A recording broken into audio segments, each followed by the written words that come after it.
주기도문 하심으로 새벽 기도회를 시작하겠습니다. 하늘에 계신 우리 아버지여, 이름이 거룩히 여김을 받으시오며 나라가 임하시오며 뜻이 하늘에서 이루어진 것 같이 땅에서도 이루어지이다. 오늘 우리에게 일용할 양식을 주시옵고 우리가 우리에게 죄 지은 자를 사하여 준 것 같이 우리 죄를 사하여 주시옵고 우리를 시험에 들게 하지 마시옵고 다만 악에서 구하시옵소서. 나라와 권세와 영광이 아버지께 영원히 있사옵나이다. 아멘. 찬송가 325장 함께 들으시겠습니다.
오늘 함께 보실 말씀은 느헤미야 1장 1절에서 11절 말씀입니다.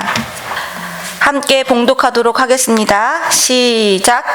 하가랴의 아들 느헤미야의 말이라. 아닥사스다 왕 제20년 기슬르웰에 내가 수상궁에 있는데 내 형제들 가운데 하나인 하나니가 두어 사람과 함께 유다에서 내게 이르렀기로 내가 그 사로잡힘을 면하고 남아있는 유다와 예루살렘 사람들의 형편을 물은즉 그들이 내게 이르되 사로잡힘을 면하고 남아있는 자들의 그 지방 거기에서 큰 환난을 당하고 능욕을 받으며 예루살렘 성은 허물어지고 성도들은 불탈다 하는지라.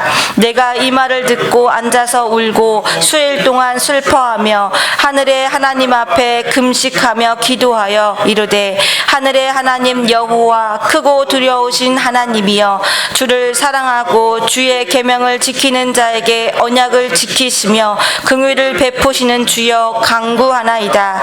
이제 종이 주의 종들인 이스라엘 자손을 위하여 주야로 기도하오며 우리 이스라엘 자손이 주께 범죄한 죄들을 자복하오니 주는 귀를 기울이시며 눈을 여시사 종의 기도를 들으시옵소서.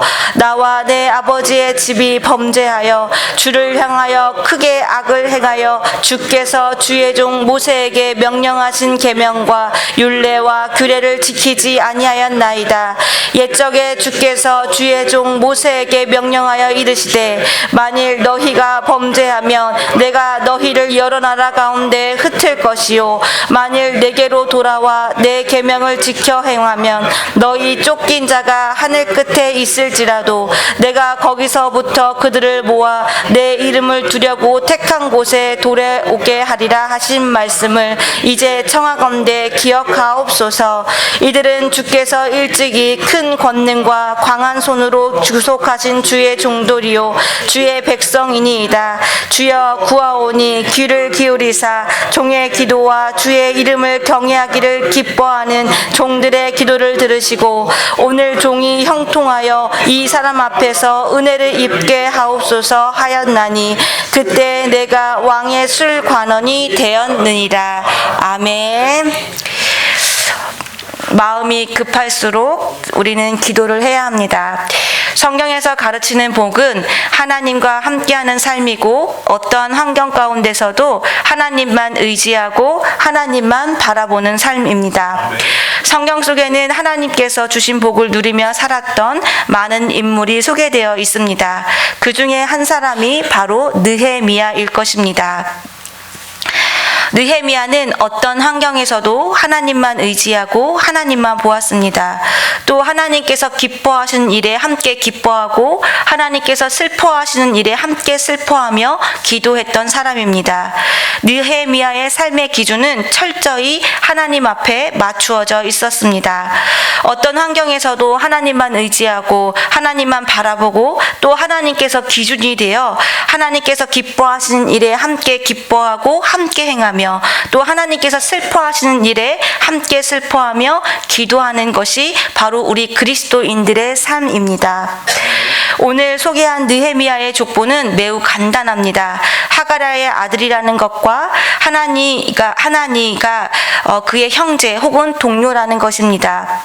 느헤미야의 이름은 여호와가 위로한다라는 뜻입니다. 느헤미야는 페르시아 제국 아닥사스다 왕 20년에 왕들의 겨울 피서지였던 수상궁에서 왕의 술을 담당했던 관원입니다.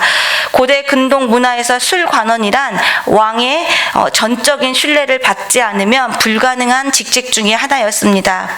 술 맡은 관원은 임금과 함께 음식을 먹고 또 임금의 그 국정에 관해서 함께 논하기도 하고 또 여러 가지의 자문을 하며 또 소식을 가장 빠르게 듣는 직책이었습니다.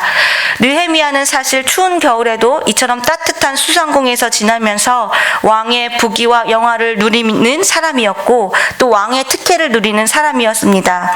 그렇기 때문에 개인적인 삶에서는 풍요롭고 굉장히 여유로운 사람이었다라는 것이죠. 그럼에도 불구하고 느헤미야는 유다를 생각했고 또 그 유다에 있는 사람들을 생각했습니다. 오늘 말씀에서도 보면 2절 말씀에 보면 하나니가 두어 사람과 함께 유다에서 내게 이르기로 내가 그 사로잡힘을 면하고 남아있는 유다와 예루살렘 사람들의 형편을 물었다라고 기록되어져 있습니다. 즉 느헤미야는 자신들의 동족과 자신이 했던 그 나라의 소식들을 늘 묻고 또 그 소식 가운데 어떻게 지내는지를 알았던 사람입니다. 느헤미야는 하나님으로부터 성벽이 훼손되었고 그리고 동족들이 슬픔 가운데 아픔 가운데 있다라는 소식을 듣게 됩니다. 그때 느헤미야는 그 동족들을 위해서 예루살렘 성을 위해서 울며 금식하며 죄를 고백하고 기도를 하며 하나님 앞에 도우심을 구하게 됩니다. 성벽이 무너진 것이 바벨론 포로 시절이었기 때문에 142년 동안 무너진 성벽이 다시 재건되지 않고 있는 상태이고 또 허물어진 상태 그대로 남겨져 있는 것이죠. 오늘날과 같이 말하면 교회가 무너지고 그 무너진 교회가 142년 동안 재건되지 않은 상태로 그대로 남아 있는 것이죠. 폐허가 되었고 그 안에는 더 이상 예배드리는 사람도 없고 또 그 교회 안에서는 기도 소리도 들리지 않는 것이죠. 우리가 교회를 사랑하는 마음이 있으면 교회 안에 성도 한 사람, 두 사람만 빠져도 그것이 우리 마음 가운데 굉장히 속이 상하고 아프고 슬픔이 됩니다. 그런데 느헤미야가 이런 성전과 성벽이 무너지고 회복되지 않는 것을 보면서 굉장히 마음이 아프고 슬픔 가운데 있었을 것입니다. 하나님을 믿는 이스라엘 백성들은 하나님의 집인 그 교회가 불타고 그 기물들이 다 도둑질 당하고 또 허물어져가는 그 모습을 보고만 있을 때 참 얼마나 아팠는지 감히 상상할 수조차도 없습니다. 다른 사람의 고통 앞에서 우리는 얼마든지 다른 반응을 보일 수 있습니다. 같이 아파할 수도 있고 또 어떤 사람들은 그들만의 문제라고 생각하면서 외면할 수도 있습니다. 자신의 문제로 그 아픔을 여겼을 때 우리는 느헤미야와 같이 행동할 수 있습니다. 느헤미야는 유다가 고통당하고 있다라는 소식을 듣고 4절 말씀에서 앉아서 울고 수일 동안 슬퍼하며 하늘의 하나님 앞에서 금식하며 기도하였다라고 기록되어져 있습니다. 사실 느헤미야는 이민 3세로서 유다나 그리고 이스라엘에 대해서 잘 모를 수도 있습니다. 그러나 조상들로부터 아버지로부터 유다 사람으로서 이스라엘 민족으로서 교육을 받았겠죠. 이처럼 느헤미야는 오랫동안 고국을 떠나 있었던 사람이고 또 그곳에서 살지 않았던 사람임에도 불구하고 고국을 생각하고 그 고국을 위해서 기도하고 그 나의 민족이 아파하고 있는 것을 보며 함께 슬퍼했던 사람이라는 것입니다. 참 우리는 옆에 있는 사람이 조금 아파도 또 옆에 있는 사람이 조금 슬픈 일을 당해도 기도할게, 내가 너를 위해서 당신을 위해서 기도하고 있어, 이 말 한마디 하기는 정말 쉬운데 정말 그 사람을 위해서 행동하는 것을 믿음으로 보이는 것이 어려울 때가 있는 것 같습니다. 느헤미야는 굉장히 능력 있는 사람이고 인격적으로 믿을 만한 사람이고 왕의 마음에 아주 딱 드는 사람이었습니다. 게다가 느헤미야는 남다른 애국심까지 있었던 사람입니다. 그러하기에 당연히 하나님께서 찾으시는 사람이었고 또 하나님께 쓰임받는 사람이었습니다. 공동체의 아픔을 보고 울고 슬퍼하며 금식하는 사람, 이런 사람들을 하나님께서 쓰는 사람입니다. 우리가 어떤 대단한 능력과 기적과 표적을 보인다고 해서 그 사람을 하나님께서 쓰고 있다, 하나님께 쓰임받는다 라고 말하기보다는 정말 하나님께서 찾고 쓰시는 사람은 정말 내 옆에 있는 이웃을 위해 슬퍼하고 아파하고 함께 고통하며 그를 위해서 금식하고 기도하고 보이진 않지만 그 한 사람을 하나님께서 사용하고 있다라는 것이죠. 아가서 2장 15절 말씀에서는 우리를 위하여 여우 곧 포도원을 허는 작은 여우를 잡으라고 말하고 있습니다. 포도원을 무너뜨리는 작은 여우라고 말하고 있습니다.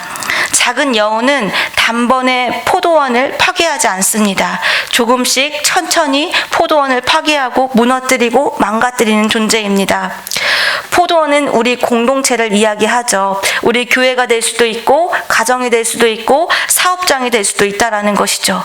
우리가 속해 있는 그 공동체를 무너뜨리는 것은 아주 작고 사소한 것이라는 것이죠. 아주 사소한 불평이 될 수도 있고 사소한 오해가 될 수도 있고 사소한 게으름이 될 수도 있고 그리고 기도가 없어지는 것이 될 수도 있고 또 우리 안에 용서하지 못하는 마음일 수도 있습니다.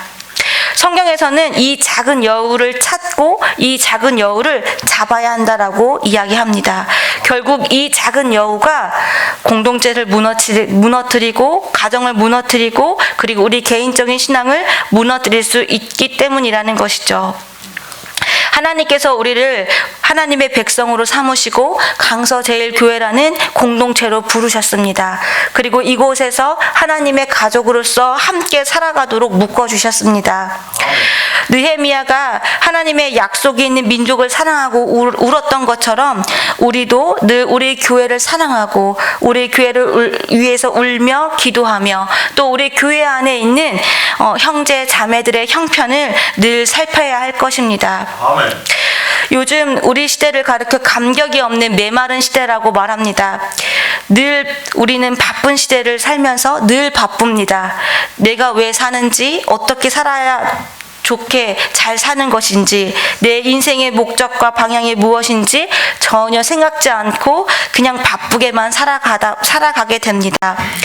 그러다 보니까 우리 마음속에는 느헤미야와 같이 조국을 향한 마음도 조금 소원하게 되고 또 우리 마음에는 심지어 가족을 위한 그 마음도 조금 소원하게 되고 또 성전을 향한 마음도 조금 소원하게 된다라는 것이죠. 그런데 그리스도인들은 느헤미야와 같이 하나님의 백성을 향해서 늘 마음을 열고 그들의 필요를 위해서 기도해야 한다라는 것이죠.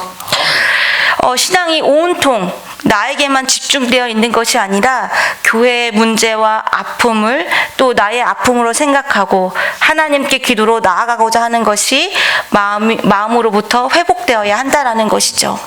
사실 일하고 있는 직장인들에게 물어보면 일을 하는 것이 가장 편하다라고 말을 합니다.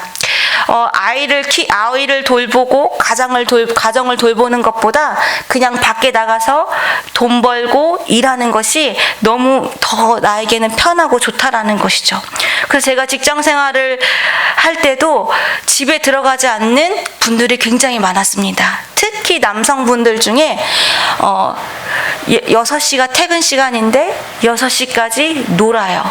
게임도 하고 커피도 마시고 그리고 밖에도 돌아다니고 그리고 나서 6시부터 일을 시작합니다. 그럼 그 일이 10시가 되어야 끝나요. 그리고 아내에게 가서는 야근을 했어. 야근해서 이렇게 늦었어. 라고 말을 한다는 것이죠. 그래서 제가 왜 그렇게 하냐, 아내분이 아이 둘을 케어하는데 얼마나 힘들겠냐, 집에 가서 좀 도와주는 것이 좋지 않겠느냐 라고 물어보면 본인은 돈도 벌고 가정도 돌봐야 할 책임이 왜 나에게만 있느냐 이렇게 이야기를 하더라고요. 그래서 제가 참 마음이 좋지 않았습니다. 그런데 그분들이 믿음의 공동체의 사람들이라면 어떻겠습니까? 우리 공동체 안에도 그런 분들이 있을 수 있다라는 생각이 듭니다. 우리는요, 그리스도인으로 부르심을 받았습니다. 그리스도인이라는 것은 나의 옆에 있는 이웃을, 즉 나의 가정부터 우리가 마음을 쓰고 그들의 형편을 물어야 한다라는 것이죠. 내 남편, 내 아내의 형편을 늘 묻고 그들이 지금 어떠한 상태이고 기도가 필요하진 않는지 또 내가 무엇을 도와주어야 할지를 물어야 한다라는 것이죠. 제가 결혼을 해서 보니까 또 결혼을 한 분들의 말을 들어보니까 나와 꼭 맞다라고 하는 분들을 한 번도 보지 못했습니다. 모두 나와 반대다. 나는 나와 반대인 그 모습을 보고 그 사람에게 매력을 느껴서 결혼을 했다라고 고백을 합니다. 그런데 결혼해서 살다가 보니까 그 반대인 모습 때문에 계속해서 문제가 생기고 다툼이 일어난다라는 것이죠. 그런데 저 역시도 보니까 저와 딱 반대인 사람을 만나서 살고 있습니다. 그래서 그것 때문에 계속해서 문제가 발생을 하는 거예요. 예를 들면 우리 남편은 굉장히 깔끔하신 분이세요. 그래서 먼지도 머리카락도 그리고 모든 물건이 정리정돈되어져 있어야 합니다. 근데 저는 그런 성향이 아니죠. 예, 조금 물건도 흐트러져 있어야지 마음이 편하고, 또 우리 아이가 그렇게 하면 그냥 두세요. 한꺼번에 치웁시다. 이렇게 이야기하지만 우리 남편은 그것을 보는 즉시 치워야 합니다. 그래서 남편이 살이 찌지 않아요. 지금도 3kg가 빠졌다고 해요. 그래서 저는 계속해서 살이 찌는 건 아니지만 남편 옆에 서면 계속해서 뚱뚱한 사람이 되고, 이제 남편 밥 좀 챙겨줘라 이렇게 이야기를 듣습니다. 제가 이 이야기를 하는 것은 무엇이냐면, 느헤미야는 민족과 그리고 나라를 위해서 애국심을 가지고 기도했습니다. 그리고 그 안에 있는 사람들을 형편을 늘 마음쓰고 묻고 기도했다라는 것이죠. 근데 우리 역시도 그 아내와 남편 사이에, 자녀와 부모 사이에, 그리고 우리가 속해 있는 회사 안에서의 관계 가운데, 또 우리 교회 가운데에서 말 안 해도 알겠지, 안 물어봐도 알겠지, 잘 모릅니다. 사실은 늘 형편을 살펴야 하고, 또 그 형편 가운데 그들을 위해서 함께 기도하는 시간이 있어야 한다는 것이죠. 그래서 믿음의 공동체 안에서는 내가 기도해 줄게, 혹은 나를 위해서 기도해 줘라는 말들이 자연스럽게 오고 가야 한다라는 것이죠. 그것이 가정 안에서 부끄러운 말이 되어서는 안 된다라는 것입니다. 느헤미야의 기도에는 특징이 있습니다. 첫 번째는 문제가 생기면 사람을 찾지 않고 하나님을 찾았다라는 것이죠.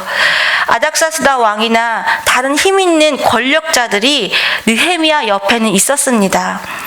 느헤미야는 왕궁에 살았던 사람이고 권력을 가지고 있었던 사람이기 때문에 늘 그 주변에는 힘 있는 사람들이 있었고, 언제든지 그가 도움을 요청하면 도와줄 수 있는 사람이 있었다라는 것이죠. 그럼에도 불구하고 느헤미야는 하나님만을 찾고 하나님 앞에서 울었다라는 것이죠. 그리고 하나님 앞에서 그 슬픔과 통곡을 하며 하나님 앞에 매달렸다는 것입니다. 우리 역시 어려운 문제가 생기면 마음이 막 조급해지기 시작합니다. 그래서 당장 나를 도와줄 사람, 내가 찾아가야 할 사람을 생각하게 됩니다. 그러나 느헤미야는 조급할수록 하나님 앞에 나아갔고 하나님께 매달리며 하나님께 기도했던 사람입니다. 쉽지 않은 일입니다. 지금 당장 도와줄 사람이 있는데 하나님 앞에 나아가서 기도한다는 것은 정말 쉽지 않은 일이고, 많은 사람들이 마지막 선택으로 그것을 보류할 때가 많습니다. 이 방법 저 방법 다 써보다가 결국 안 되면 하나님 앞에 나와서 금식하고 기도하며 매달리는 분들이 많습니다. 물론 하나님께서는 그분들의 기도를 들어주시죠. 그런데 제가 안타까운 것은 그 과정 가운데 사람에게 상처받고, 그리고 사람들로부터 고통받고 고생당하고, 듣지 않아도 될 말들을 듣고 배신당하고, 이런 일들을 당한다라는 것이죠. 즉 당하지 않아도 될 일들을 당해서 더 깊은 상처를 가지고 주님 앞에 나아오게 된다라는 것이죠. 사랑하는 성도 여러분, 하나님은 전지전능하신 분이십니다. 그리고 모든 일이 가능하신 분이십니다. 그렇기 때문에 환난과 어려움과 슬픔을 당할 때 사람 따라다니지 마시고 하나님을 찾고 하나님께 기도하시는 분들이 되시기를 바랍니다. 두 번째는 느헤미야는 기다리는 기도를 했습니다. 우리는 기도를 할 때 그 응답이 지금 당장 빨리 내게 이루어지기를 바랄 때가 많습니다. 그래서 어떤 분들은 그 기도의 응답이 지금 이루어지지 않으면 하나님이 마치 계시지 않는 것처럼 말하고 행동합니다. 느헤미야는 기도한 후에 4개월을 기다렸습니다. 그리고 그 4개월이 지난 후에 기도 응답을 받은 것은 느헤미야입니다. 우리는요, 하나님 앞에 기도할 때 4개월이 될 수도 있고 40년이 될 수도 있고 또 더 오랜 시간이 필요할 수도 있습니다. 기도 응답은 나의 뜻이 아닌 하나님의 뜻이 이루어지는 시간이 되어야 합니다. 그렇기 때문에 주님이 가르쳐 주신 기도는 10분을 기도하든지 1시간을 기도하든지 10년을 기도하든지 이루어집니다. 근데 그것이 나의 기도가 되고 내 욕망이 되고 내 욕심이 되면 사실 그 기도는 노라는 응답으로 이루어질 수 있다라는 것이죠. 그래서 사랑하는 성도 여러분께서 기도할 때 이 기도의 시간, 기도의 타이밍, 응답의 타이밍은 하나님께 있다라는 것을 인정하시고 받아들이시고 포기하지 않고 끝까지 기도하시기를 부탁을 드립니다. 아멘. 셋째, 느헤미야는 하나님의 성품에 맞게 기도했습니다. 느헤미야 1장 5절 말씀을 한번 보도록 하겠습니다. 느헤미야 1장 5절 말씀에 보면 어떻게 기록되어져 있는지 함께 봉독하도록 하겠습니다. 시작. 이르되 하늘의 하나님 여호와 크고 두려우신 하나님이여 주를 사랑하고 주의 계명을 지키는 자에게 언약을 지키시며 긍휼을 베푸시는 주여 간구하나이다. 느헤미야는요, 하늘의 하나님, 크신 하나님을 위해 하나님께 기도를 드립니다. 그래서 느헤미야가 기도할 때는 하나님의 능력과 위대하심과 하나님이 창조주 되심을 선포하며 기도했다라는 것이죠. 기도할 때 너무 조급하면 하나님이 어떤 분인지 잊어버립니다. 오직 내 기도의 제목, 오직 내 문제, 그렇기 때문에 그 하나님의 능력과 하나님은 전혀 마음에 없고 그저 기도에 대해서만 조급하게 된다라는 것이죠. 그런데 하늘의 하나님 여호와라는 말은 하나님께서 창조주가 되시며 또 그 크고 두려우신 분이시며 지금도 이 세상을 운행하고 계시고 능력 있는 하나님의 뜻이라는 것이죠. 또한 그 하나님께서 언약을 지키시는 하나님이시기 때문에 반드시 그 언약을 지키시는 분이시라는 것입니다. 그래서 하나님의 사랑을 힘입어서 하나님의 능력을 힘입어서 또 하나님께서 시건치 않으시는 분이시라는 그 하나님의 성품을 우리가 알고 하나님 앞에 선포하며 기도해야 한다라는 것이죠. 느헤미야는 이처럼 하나님의 성품을 잘 알고 또 하나님을 잘 알고 있었기 때문에 기도했고 그리고 그 기도는 이루어졌다라는 것입니다. 하나님 앞에 응답받는 기도는 하나님의 뜻대로 기도하는 것입니다. 그래서 우리가 기도할 때 하나님의 뜻대로 하나님의 성품을 의지해서 기도하는 시간이 되었으면 좋겠습니다. 넷째로 느헤미야는 죄를 고백하는 기도를 먼저 했습니다. 하나님 앞에 먼저 자신의 죄를 다 드러내고 그 죄 가운데 용서를 구하며 하나님 앞에 자신의 기도를 드렸다라는 것입니다. 우리가 너무 조급하게 되면 기도하면서 회개 기도를 잊어버리게 됩니다. 회개하지 않고 세상에 온갖 죄를 짓고 또 온갖 우리 마음속에서 올라오는 그 죄를 전혀 하나님 앞에 심각하게 생각하지 않고 그저 조급하게 내 문제에 대해서만 기도한다라는 것이죠. 그런데 느헤미야는 철저하게 하나님 앞에 회개했고 그리고 자신의 죄뿐만이 아니라 이스라엘 자손들의 죄까지도 통회하며 자복하며 회개했다라는 것입니다. 또 우리가 보면 이처럼 민족뿐만 아니라 자신의 가정, 자녀들을 회개한 것까지 하나님 앞에 죄를 지은 것까지 제사를 드린 사람도 있죠. 바로 욥이란 인물이 그런 사람이죠. 하나님께서 그를 보면서 완전하고 온전한 사람이라고 칭찬하셨습니다. 이처럼 우리가 주님 앞에 나아갈 때는 먼저 죄를 고백하시길 바랍니다. 또한 하나는 모세에게 주신 계명과 율례와 규례를 지키지 않는 죄를 고백했다라는 거예요. 그냥 내가 마음속으로 짓는 그 죄뿐만 아니라 하나님의 말씀대로 살지 못했던 것, 그것 역시도 주님 앞에 기도하며 자복했다라는 것입니다.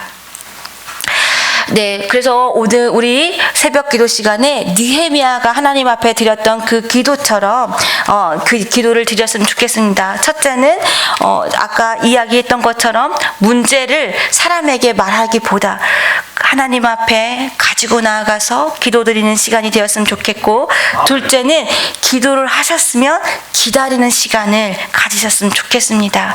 기도 응답은 하나님의 때에 이루어집니다. 셋째는 하나님의 성품에 맞게 드리는 기도를 드리셨으면 좋겠고요. 네 번째는 우리의 죄를 먼저 고백하며 주님 앞에 나아가는 시간이 되었으면 좋겠습니다. 그래서 오늘 사랑하는 우리 성도 여러분들께서 일하시는 가정과 사업 현장에도 이처럼 느헤미야의 기도처럼 그 기도가 먼저 되어지고 회복의 역사, 하나님의 역사가 일어나는 시간이 되어지기를 간절히 바랍니다. 이 시간 주여 한번 부르짖음으로 하나님 앞에 기도하는 시간 갖도록 하겠습니다. 주여, 사랑하는 하나님 아버지 주님 감사합니다. 오늘 느헤미야서를 통해서 하나님의 말씀